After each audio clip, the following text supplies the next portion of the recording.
എടോ, തൽക്കാലം നമ്മുടെ പ്രതിസന്ധികളിൽ നിന്ന് കരകയറാൻ നല്ല ശമ്പളമുള്ള ഒരു ജോലിക്ക് പോയല്ലേ പറ്റൂ. അത്രേ ഞാൻ ചിന്തിച്ചുള്ളൂ. എന്തേ ദേ, നാളെ എനിക്ക് കുറച്ച് നേരത്തെ എഴുന്നേക്കണം. അല്ല രഘുവേട്ടൻ എന്നോട് എന്തെങ്കിലും അകൽച്ചയുണ്ടോ? സുജാതേ, ദേ, എന്റെ ക്ഷീണം കൊണ്ട് ഞാനൊന്ന് ഉറങ്ങണമെന്ന് പറഞ്ഞു. അതിന് വേറെ അർത്ഥങ്ങളൊന്നും കാണണ്ട. തന്നെ ആവശ്യമില്ലാത്ത ചിന്തകൾ വിട്ടിട്ട് കിടന്ന് ഉറങ്ങാൻ നോക്കും. Good night.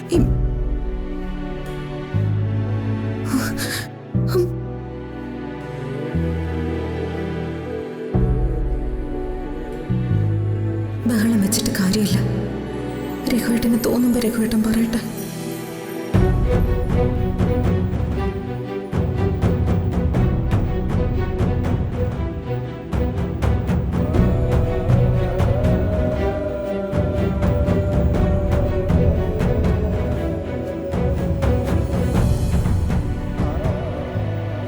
വളരെ കുറഞ്ഞൊരു സമയം കൊണ്ട് JR എന്നൊരു അത്ഭുതം നമ്മുടെ മുന്നിൽ സംഭവിച്ചു.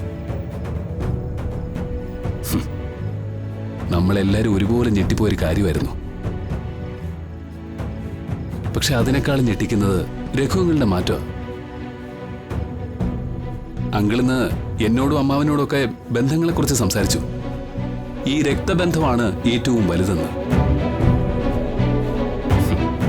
എടോ, അതിന്റെ സൂചന ഇനിയും മനസ്സിലായില്ലെങ്കിൽ നമ്മൾ മണ്ടന്മാരാ. ഹരി എന്താ ഉദ്ദേശിക്കുന്നത്?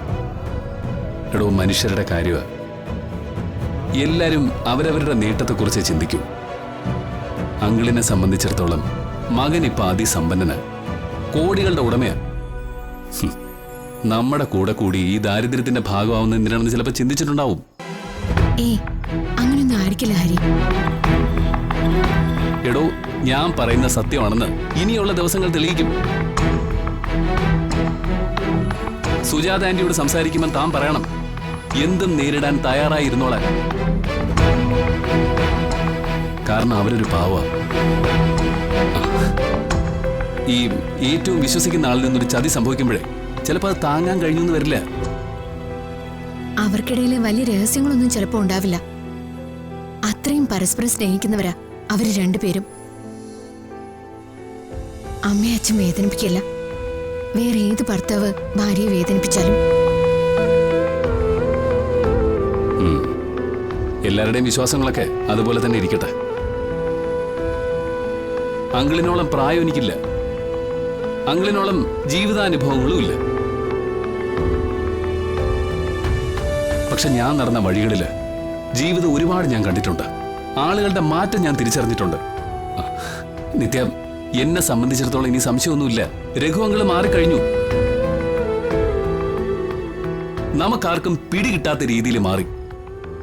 ഹരി പറയുന്നത് കേൾക്കുമ്പോ എനിക്ക് പേടിയാവുന്നുണ്ട്. അങ്ങനെയൊന്നും സംഭവിക്കാതിരിക്കട്ടെ ഭഗവാനെ എന്ന് നമുക്ക് പ്രാർത്ഥിക്കാനേ പറ്റൂ. ജീവന്റെ മാറ്റത്തിന് മുന്നിൽ പോലും അമ്മ പിടിച്ചു നിന്നു. പക്ഷെ അച്ഛൻ പോട്ടെ. എന്നിട്ട് നാളെ നേരം വിളിക്കട്ടെ. എല്ലാത്തിനും ഒരു ഉത്തരം ഉണ്ടാവും. താമ